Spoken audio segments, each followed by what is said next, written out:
नमस्कार साथियों, आपका स्वागत है औरा चैनल पर। आज हम आपको सुनाएंगे एक ऐसी अद्भुत और रहस्यमयी कथा जो सीधे भगवान शिव की करुणा से जुड़ी है।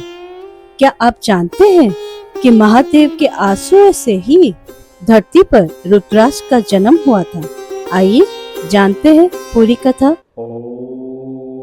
हिमालय की गुफाओं में भगवान शिव गहन ध्यान में लीन थे। हजारों वर्ष तक वे समाधि में बैठे रहे। देवता और ऋषि उनके इस ध्यान को देखकर विस्मित थे। माता पार्वती जी भी चिंतित होकर उनके पास पहुंची। स्वामी, आप कब तक इस समाधि में लीन रहेंगे? आपके मौन को देखकर मेरा हृदय व्याकुल हो उठा है।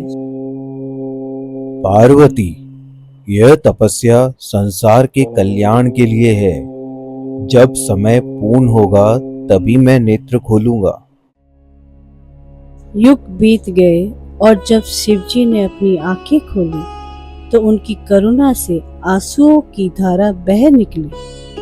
वो आंसू धरती पर गिरे और वह एक दिव्य वृक्ष उत्पन्न हुआ। वही वृक्ष कहलाया रुद्राक्ष का वृक्ष। देवता और ऋषि इस चमत्कार को देखकर आश्चर्यचकित रह गए। नारद मुनि आगे बढ़े। नारायण नारायण। महादेव, यह कैसा अद्भुत चमत्कार है। आंसुओं से उत्पन्न यह वृक्ष कितना दिव्य है। हे नारद, यह वृक्ष मेरे आंसुओं से उत्पन्न हुआ है। उसका हर बीज रुद्राक्ष कहलाएगा। जो भी श्रद्धा और विश्वास से इसे धारण करेगा उसके जीवन से भय और दुख दूर हो जाएंगे। मान्यता है कि हर रुद्राक्ष का मुख भगवान शिव के अलग अलग स्वरूप का प्रतीक है। एक मुखी रुद्राक्ष। एक मुखी रुद्राक्ष मेरे अद्वैत स्वरूप का प्रतीक है। इसे धारण करने वाला सीधा मुझसे जुड़ जाता है और मोक्ष की प्राप्ति करता है। पंचमुखी रुद्राक्ष। पंचमुखी रुद्राक्ष मेरे पंचमुखी रूप का प्रतीक है। इसे धारण करने वाले को शांति, धैर्य और भक्ति की प्राप्ति होती है। यह सबसे पवित्र और सर्वाधिक धारण किए जाने वाला रुद्राक्ष है। 14 मुखी रुद्राक्ष। 14 मुखी रुद्राक्ष देवमणि कहलाता है। यह साहस, शक्ति और धर्म की रक्षा का प्रतीक है।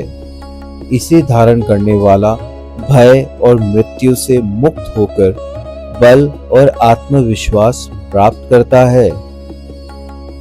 साधकों, रुद्राक्ष केवल एक बीज नहीं बल्कि महादेव की करुणा और आशीर्वाद का सजीव प्रतीक है। आज भी इसे धारण करना शिव भक्तों के लिए सबसे पवित्र साधना माना जाता है। याद रखो, रुद्राक्ष को केवल गहना मत समझना। यह मेरे आंसुओं से उत्पन्न हुआ है।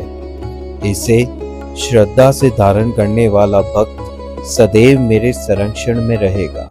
अगर आपको यह पौराणिक कथा पसंद आई हो तो वीडियो को आशीर्वाद के रूप में लाइक करें, शेयर करें और ऐसी ही अनसुनी कहानियों के लिए औरा चैनल को सब्सक्राइब करना ना भूलें। और हाँ, क्या आप जानते हैं कि स्वयं भगवान शिव ने रुद्राक्ष क्यों धारण किया था? इस रहस्य की अगली कथा हम लेकर आएंगे यही औरा चैनल पर। धन्यवाद।